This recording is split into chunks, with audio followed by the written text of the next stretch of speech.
Bonjour et bienvenue dans cette nouvelle vidéo. Aujourd'hui on va tester le petit blender en silicone. Alors ça fait fureur sur internet, sur la blogosphère il y a à peu près 6-9 mois. Voilà, j'avais franchement pas du tout envie de tester ce truc. Voilà, j'ai vraiment trouvé que c'était quelque chose de totalement inutile et complètement débile.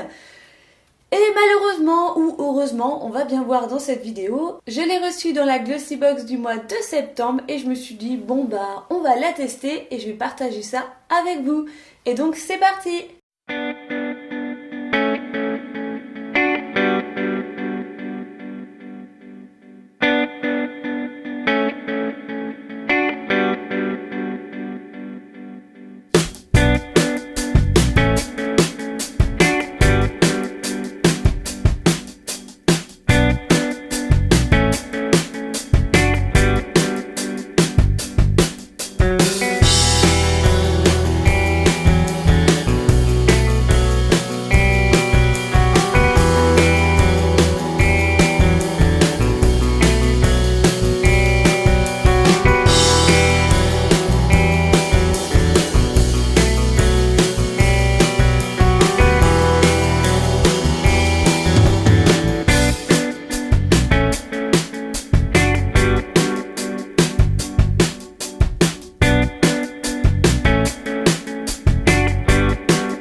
On se retrouve pour la conclusion de cette vidéo, donc mon avis sur le petit blender en silicone.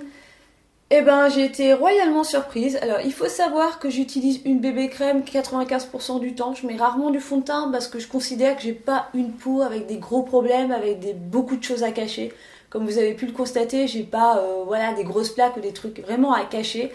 Donc j'ai pas envie d'étouffer ma peau, donc j'utilise la bébé crème d'Herborian que j'aime beaucoup. Généralement je la pose au doigt parce que j'ai toujours préféré la poser au doigt. Je trouve qu'elle est beaucoup plus facile à travailler. J'ai l'impression qu'elle a besoin en fait de la chaleur des doigts, la chaleur humaine pour bien s'étaler, bien se positionner en fait sur le visage. J'ai déjà essayé de l'utiliser avec des pinceaux, j'ai pas aimé le résultat. Clairement les pinceaux, même avec un fond de teint, je n'aime pas vraiment l'aspect final du pinceau. Je trouve qu'il reste des espèces de marques. J'ai beau avoir essayé d'utiliser différentes marques, différents types de pinceaux, j'aime pas le rendu final sur ma peau. Alors ou c'est moi qui ne sais pas l'utiliser correctement, qui n'utilise pas la bonne méthode c'est possible, ou alors clairement je n'aime pas. J'ai utilisé le blender en éponge avec cette bébé crème, clairement tu perds trop de produits avec l'éponge. J'aime bien l'utiliser quand j'ai quelques imperfections et je dois avoir un petit peu plus de couvrance, parce que comme on doit tapoter en fait sur la peau avec l'éponge, je trouve qu'on a un rendu beaucoup plus facile sur des imperfections pour les flouter. Au final, je sais pas, j'aime pas spécialement non plus le rendu que ça a sur ma peau,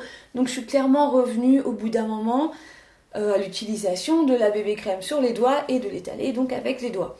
Je sais que normalement ce n'est pas à faire, mais voilà quoi, moi je me lave les mains avant, j'ai pas de soucis, puis chacun fait ce qu'il veut et puis voilà. Et donc j'ai utilisé cette petite éponge en silicone qui apparemment, vu ce qui est écrit sur l'emballage, est censée reproduire donc l'effet des doigts sur la peau. Et ben je dis oui. Clairement, je dis oui. On utilise très peu de produits et ça c'est vraiment top. J'avais l'impression que c'était un peu comme du métal froid qu'on pose sur la peau et que ça allait jamais, ça allait rester froid quoi. Et en fait, le silicone prend vachement bien la chaleur du corps humain et vraiment ça fait le même aspect que quand on pose son doigt sur sa peau. Je trouve que ça étale exactement de la même façon. J'ai vraiment trouvé ça super top. Je suis vraiment étonnée parce que franchement à la base j'avais clairement envie de faire une vidéo où wouhou, tu pars à la poubelle, c'est pourri comme truc quoi. Et voilà, ça va être un petit peu l'inverse, ça va être presque mon chouchou du moment parce que j'ai vraiment adoré utiliser ce produit. Par contre, vu que j'ai mis le produit directement sur le blender et pas comme d'habitude à faire des petits points sur le visage à étaler, clairement je trouve que ça a fait des... On voit vachement bien en fait les mes rides d'expression qui sont juste ici, ça les a bien marqués parce qu'il y a peut-être un petit peu trop de bébé crème à cet endroit-là. Là, voilà, c'est vraiment parce que c'est la première fois que j'utilisais cette petite chose et que là, j'ai pas trop géré sur la quantité. Je me suis fait un petit peu avoir comme tout le monde sur la quantité de produits que j'aurais dû mettre un peu moins parce que du coup, quand j'utilise ma bébé crème avec les doigts, automatiquement, il me reste sur les doigts. Alors que là, il y avait quasiment plus rien sur l'éponge et il y a vraiment tout qui part sur le visage. Donc, voilà, ça fait encore une économie en plus que si j'utilisais mes petits doigts. Mais bref, tout ça pour dire que j'ai vraiment été super étonnée. Le seul petit hic que j'ai sur ce modèle-ci que j'ai reçu, c'est que l'arrondi n'est peut-être pas assez étiré et que j'ai eu du mal en fait à faire le coin de l'œil. Là clairement cette éponge-là n'est pas idéale parce que l'arrondi n'est pas assez étiré et que c'est pas assez précis. Mais voilà quoi, clairement moi j'ai fini avec le petit doigt et on n'a rien vu du tout, hein. C'est passé comme ça à la trappe. Eh ben j'ai envie de dire que c'est un super bon crash test, je suis super contente d'avoir partagé ça avec vous parce que là ça va presque être une petite révolution pour moi parce que le fait que ça se nettoie en 10 secondes, que ça s'applique vraiment hyper facilement et qu'il n'y ait pas d'autre chose à faire en nettoyage tout ça derrière, je pense que je vais réellement la réutiliser et que ça va peut-être vraiment être mon petit chouchou du moment. Voilà, n'hésitez pas à mettre des petits pouces en l'air si vous l'avez aimé et surtout à vous abonner si ce n'est pas encore fait.